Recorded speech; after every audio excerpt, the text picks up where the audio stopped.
shooting video, thought that it would be maybe trying to vindicate himself and saying goodbye. He did that, except as we know now that he opened a manila envelope and drew out a pistol, waved people back who were rising, try to, yelling, "Bud, stop, don't," and then shot himself, put the gun in his mouth, and of course he was killed instantly. All of this captured on video and on still pictures, and so television stations and newspapers around the state as well as around the country, but we focused our case study on the stations and newspapers in Pennsylvania and what decisions they made. And only one station continued to use the unedited tape from beginning to end. I think 2 other stations had used parts of it, but nearly everybody else independently decided to stop it before the shot was fired. And one station out of the 20 in Pennsylvania that Penn State researchers checked at the time did not use any video at all. In newspapers, which is where I was concerned, that we had a variety of stills to work from. The most used, I think, was a picture of him with the pistol in his right hand, left hand waving people back. I call that the stand back picture, and we use that at Inquirer. But we also used a picture of him with the gun in his mouth, and that was on the front page. And inside we showed a picture of him, his body slumped on the floor. This is black and white, so it wasn't gore, and it's taken from a distance. That was not a particularly gory picture. So those are the 3 we used. There were a few others, but including a moment of impact where his head seems to explode. We never even considered using that. But our photo editors felt strongly that this is essentially a local story and an extraordinary suicide, which generally is not a big news story, that we should use 2 pictures on the front, the stand back picture and the pistol in the mouth, and inside the body slumped. I do, in retrospect, regret that we used the picture of the gun in the mouth. A lot of people told us the next day that when it's on the front page of the paper, they can't censor this for their children. They probably were offended by the picture too, but most people were speaking about our kids see that and we don't want them to see it. And incidentally, the same sort of reaction came to the station that showed the unexpurgated tape of the effect on children of seeing this. So these were some of the things that we were concerned about. We even though there was a snowstorm at the time and a lot of papers didn't get delivered promptly, we still got 500 phone calls the next day, which was an unusual number. And my opinion is that whether you agree with them or not, that when the switchboard lights up, you need to think about what you did and try to, if you haven't already, try to determine whether maybe that was the right course. A couple of people in our newsroom had expressed concern about the gun in the mouth.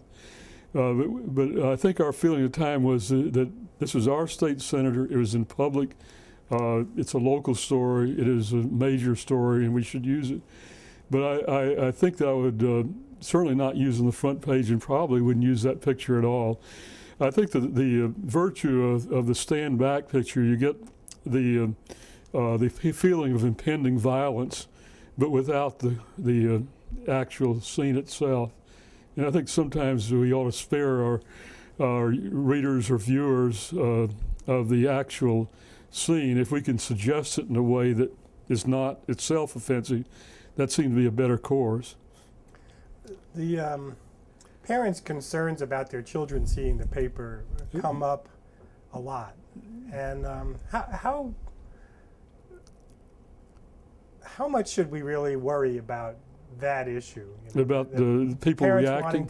Parents wanting to shield their children from either graphic violence or graphic sex in the newspaper. Well, another case study in the book is about the Spokane mayor, and editor Steve Smith of the Spokesman Review, the paper that ran the story about the mayor's sexual involvement with younger men. People complained to him about that, and he said, well, we don't edit the paper for children, but we recognize that some children will see it, but I think that we would be really hamstrung in trying to tell the news of the day if it were written exclusively or as if it were only going to be read by children. So we're probably a PG on stories like that rather than G, but we do have to pull our punches, I think. That there's question of that you drive away the readers if you are too explicit.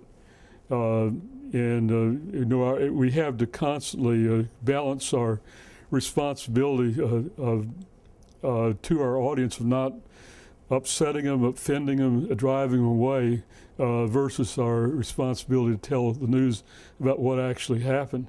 So I think that what I advocate teaching is two things. One is learn to recognize what is likely to offend. And so I try in writing the book to give the students the benefit of my experience, things that I learned from trial and error. And frankly, I didn't realize how incendiary the picture of the gun in the mouth would be. I mean, I knew that some people would be bothered, but the degree surprised me. And the second thing, of course, would be now that you know you're pretty sure it's going to offend somebody, are we justified in running it? Is there another way to tell the story? And sometimes the answer is we're going to offend them, but we think it's important. But I think those are things that are carefully thought out in advance so that you anticipate the reaction and you feel confident that you're still doing the right thing. Placement seems to be a big issue when it comes to these kinds of photos, because I get the sense a lot of parents feel like if it's on the front, that kids are not that likely to go paging through the paper, but they'll see what's on the front page. And I know maybe worthwhile talking about the American soldier who was dragged through the streets in Mogadishu, because I remember reading that when that photo moved across the wires, that editors were having a meeting at the time, and they were quickly polled about how they would handle it.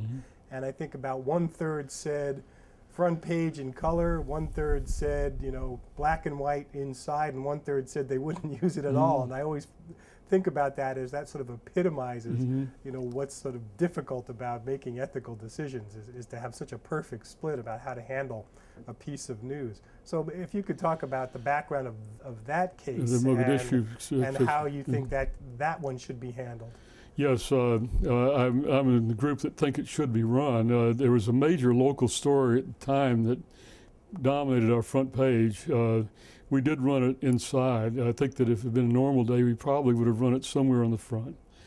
But that was a story that A, we knew it would offend, B, we thought it was extremely important. I was thinking maybe for the tape, if you could just describe the background. Yes. We were trying to help the people of Somalia who, in a drought and in a famine, sending supplies in there, but the country had no functioning government, and there was constant battle between the warlords. In this context, our soldiers got caught up in a firefight, and Black Hawk helicopter shot down, and that's one of the soldiers in the helicopter was killed in an ensuing gunfight, and his body was dragged through the street with people jeering in Mogadishu.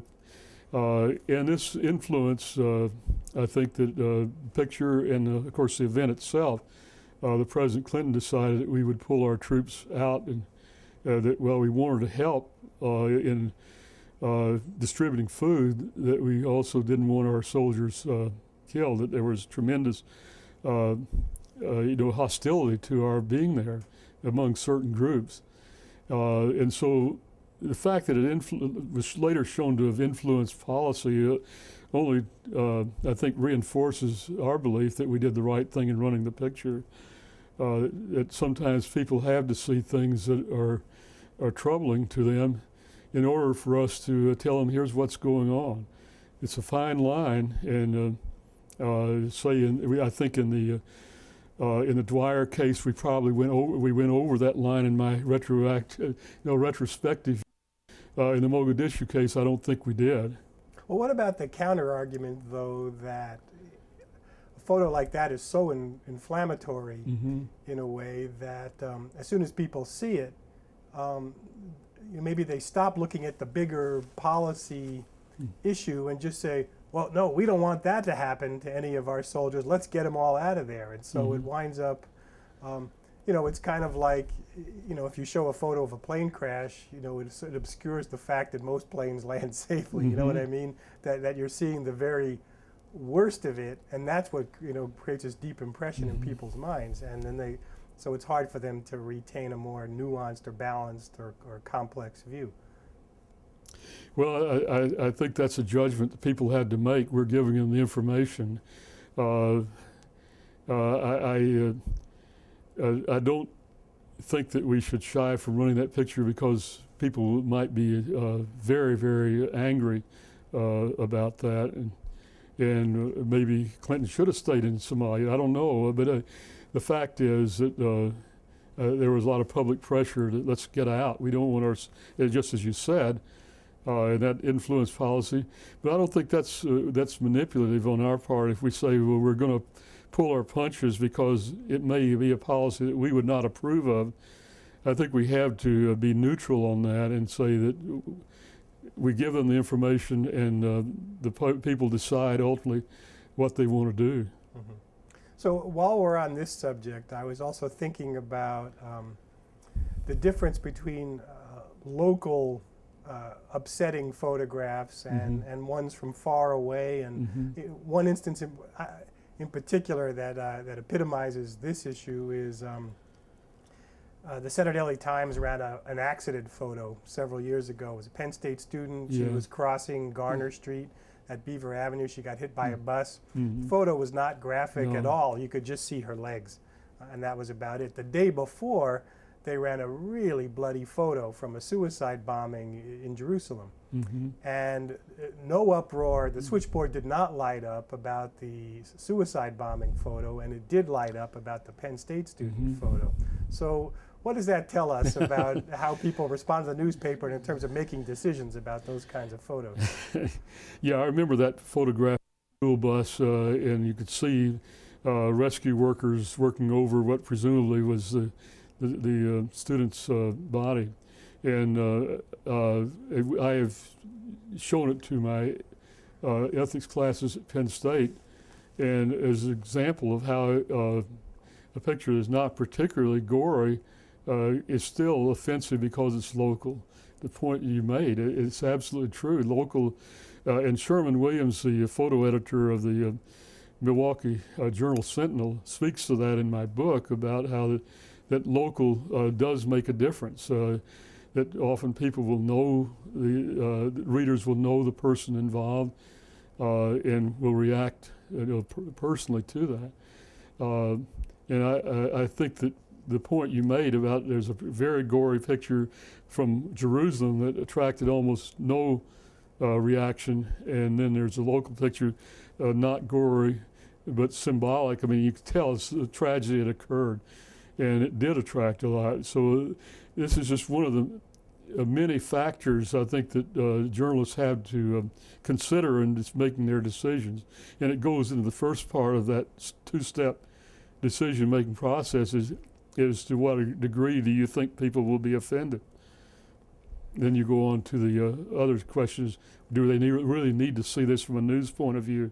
Yeah. My view on the bus, if they had anticipated the kind of reaction they would get, there wasn't a whole lot of argument for using that picture. It just simply was not a remarkable picture under any circumstances. So is there a meaningful distinction to be made also between pictures that have to do with public policy issues and sort of a public tragedy versus a private one, that there are things we need to think about and decide when it comes to the photo from Somalia as opposed to a car accident, there's no real public policy issue there. Although I suppose you could always argue, and I know people do make this argument, that every photo of an accident is a reminder for people to be careful. And so in that sense, it's useful. Right, and there's validity to that. I think it can be overused. We simply want to get a picture in because it's a remarkable picture, and maybe we then make this is not the way I think decisions ought to be made, but we're human, and if we really want to run this picture because it's such a spectacular picture, and then we back up and try to justify it, it's not good decision making. So while it can be argued that it does affect public policy for the better, showing how accidents can happen and how they could have been prevented. I can recall the Stanley Foreman picture of the fire escape collapse in Boston. Shows the two people, a 19-year-old woman and about a 3 or 4-year-old girl that she was babysitting, plunging. The woman was killed. The girl fell on top of her, and a lot of people, of course, objected to that. I think that the fact that it really showed the danger of fire escapes, in this case, had not been inspected in a long time, that we needed to tighten up the laws. In Boston, indeed, tighten it up, and other cities followed suit. So there is validity to that. But I would also say that, to answer another part of your question, that if something is private as opposed to a public person, an ordinary person involved in a tragic thing, that people are going to react very strongly. So local and private versus somewhere else in public are two distinctive factors that journalists need to learn to factor in making their determination of whether people will be offended or not. I can recall at the Enquirer, we had a dramatic picture of a little girl who had been in a car wreck being extricated by the firefighters, a heroic thing, and she was alive. But that night, she died. And our night crew was alert to check on her condition and get the fact that she died. But unfortunately, they should have reconsidered the photograph at the time. And we caught a lot of flack for running that picture because the girl died. If she had lived, I think people would have agreed this is a great picture. But since she died, in their view, and again, something we have to be concerned about is that this changes the situation. So these are things that the dramatic picture of the firefighter with the mangled and dead body of a child in Oklahoma City, defied all of those rules, except that in most cases it was not local. I mean, say that we ran it in Philadelphia. People understood. I mean, we got virtually no complaints about running that picture. I do not see myself a hero in this thing, but the news desk was saying, but we're not going to run this picture. And I said, oh, we are. This is really a good picture, and it encapsulates the entire story right here. You can look at the fireman's face, just disgusted or forlorn that this happened, and he was not able to do anything. And so we occasionally there are situations like that. When I asked Sherman Williams at Milwaukee about that, and he said, yeah, so that the enormity of the thing, that people understood. Now, if it was just a single death, they would not have accepted that picture, in my opinion. So what about this? I got a complaint 1 year after Oklahoma City when we ran the same photo on the 1 year anniversary. And people said, the person who called, it's an interesting point. She said, I understand why it was important and newsworthy right when it happened, but why do we need to see it again a year later? Do you have a response to that? Yes, I think that that it ought to be a part of our process to think about what we do on anniversaries. If it's a local event, that the family is still here, and we had to consider the effect on that family of saying this notorious automobile accident, which say 5 kids were killed after the senior prom, that there are going to be 5 families that are going to be seared once again by this. I think that we had to be very careful on anniversary pictures and stories. And I can recall the second plane crashing into the tower on 9/11. Did they have to show it over and over and over that day? I mean, clearly not everybody would have seen it live, but I think that they learned a lot from that. The television networks, that you don't show something like that over and over and over. Well, speaking of 9/11, I mean, if you had been making decisions in the newsroom about the photos of people jumping out the windows in the World Trade Center, yes. How would you have handled those? Because one thing I remember, first, those did run on inside pages, and they pretty much only ran once and not again. And the European papers ran those photos much more liberally than the American papers did. And again, it's an issue of distance. Distance and culture, probably, but although I don't presume to be an expert on that, but they were reading their customers differently maybe than we read ours.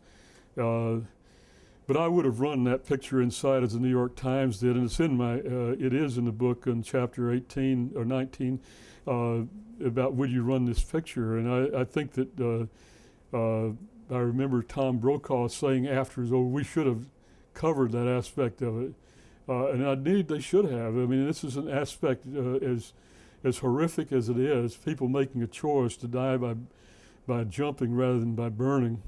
It simply told a story that was horrific from the beginning. I mean, there's no way to spare the people of what happened that way.